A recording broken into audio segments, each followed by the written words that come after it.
किसी भी law enforcement agency ने अगर किसी को पकड़ा हुआ है तो हुकूमत डेफिनेटली मुआवनत फराम करेगी और उसको ऑन रिकॉर्ड लेके आएगी। लेकिन अगर कोई किसी टेररिस्ट ऑर्गेनाइजेशन के साथ ताल्लुक रखता है या नॉन स्टेट एक्टर है और मुल्क के इदारों को नुकसान पहुंचाता है तो उसके साथ किसी किस्म का कॉम्प्रोमाइज नहीं है, उसको आयरन हैंडेडली लिया जाएगा।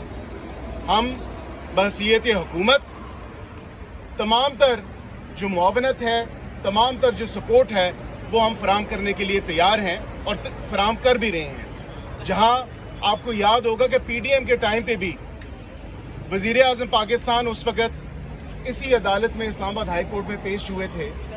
उस टाइम के चीफ जस्टिस के सामने वो पेश हुए और कई वुज़रा भी पेश हुए। तो ये इशू एक नादिर मौका है इस इन्फोर्स